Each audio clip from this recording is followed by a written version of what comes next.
Welcome to the 1,000 Nights and 1 Night.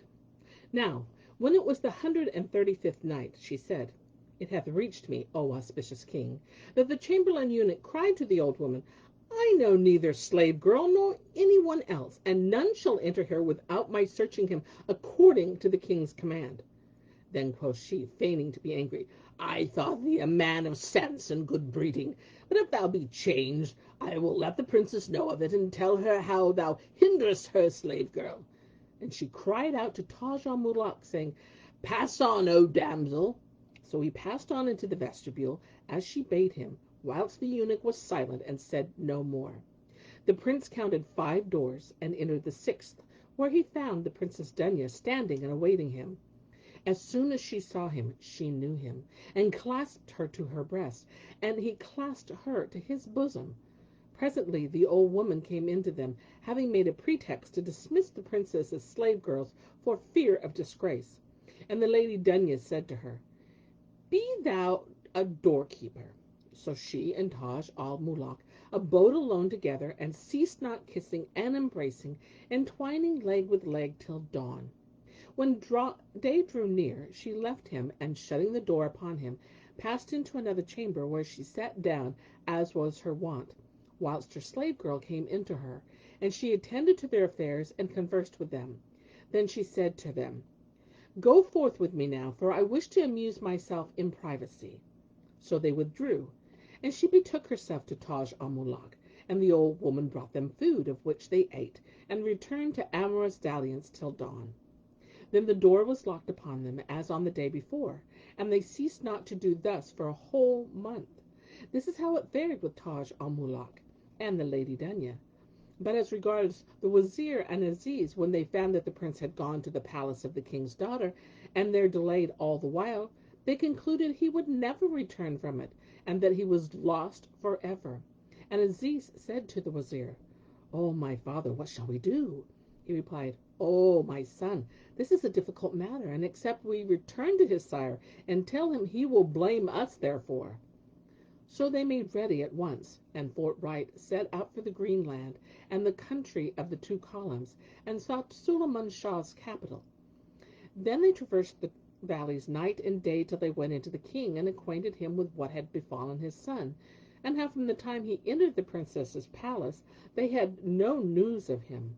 At this, the king was as though the day of doom had dawned for him, and regret was sore upon him, and he proclaimed a holy war throughout the realm.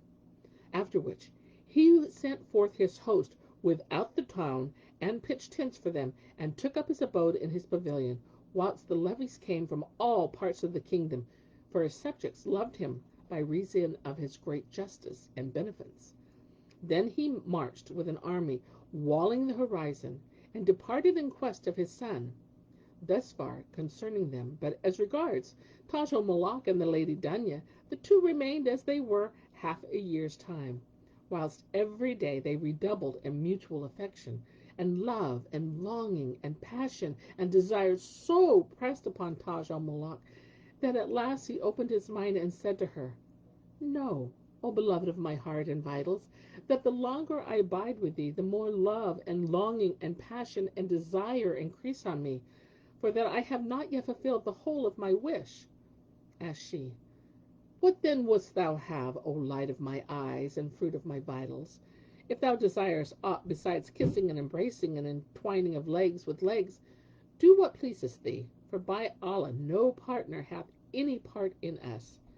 But he answered, It is not that I wish. I would fain acquaint thee with my true story.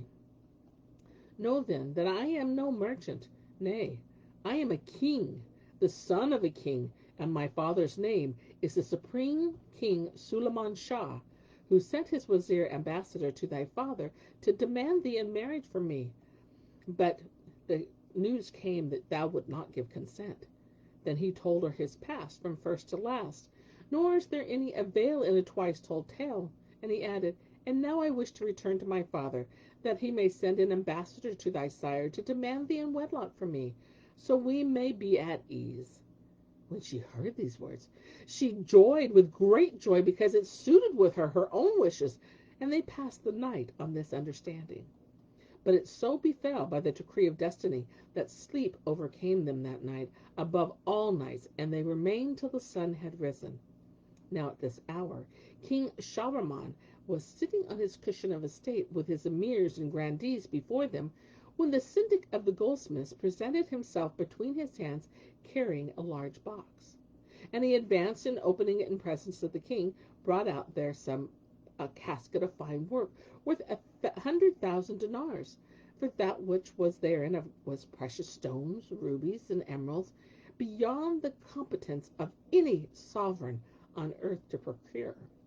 When the king saw this, he marveled at its beauty, and turning to the chief eunuch, him with whom the old woman had the do with, said to him, "O Kafir, take this casket, and wend with it to the Princess Dunya."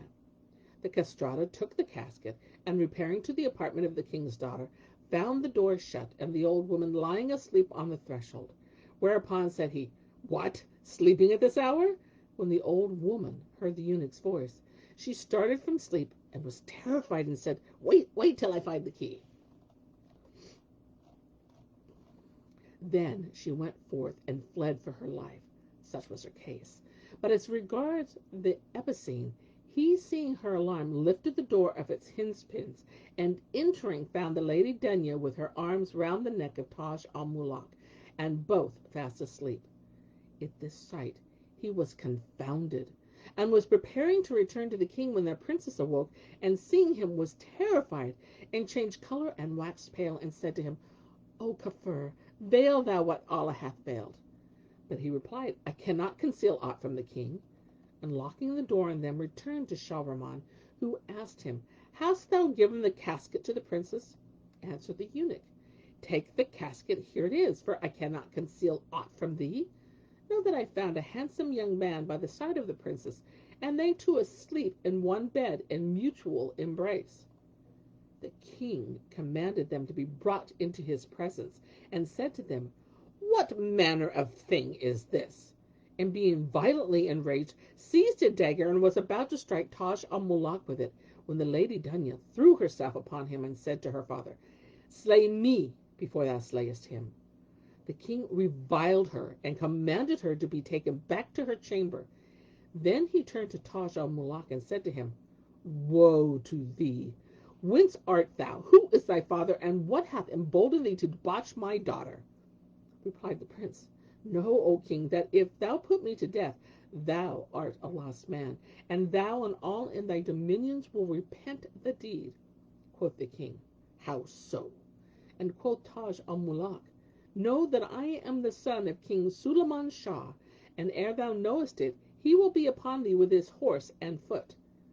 When King Shahriman heard these words, he would have deferred killing Taj al-Muluk, and would rather have put him in prison till he should look into the truth of his words. But his wazir said to him, "O king of the age, it is my opinion that thou make haste to slay this gallow bird, who dares debauch the daughters of kings." So the king cried to the headsman, "Strike off his head, for he is a traitor." Accordingly, the headsman took him and bound him fast, and raised his hands to the emirs, signing to consult them at first, and a second signal, thinking thereby to gain time in this matter. But the king cried in anger to him, "How long wilt thou consult others?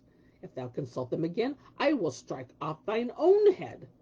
So the headsman raised his hand till the hair of his armpits showed, and was about to smite his neck. And Shahrazad perceived the dawn of the day, and ceased to say her permitted say. And so do I cease my tale for the day, till it be morrow.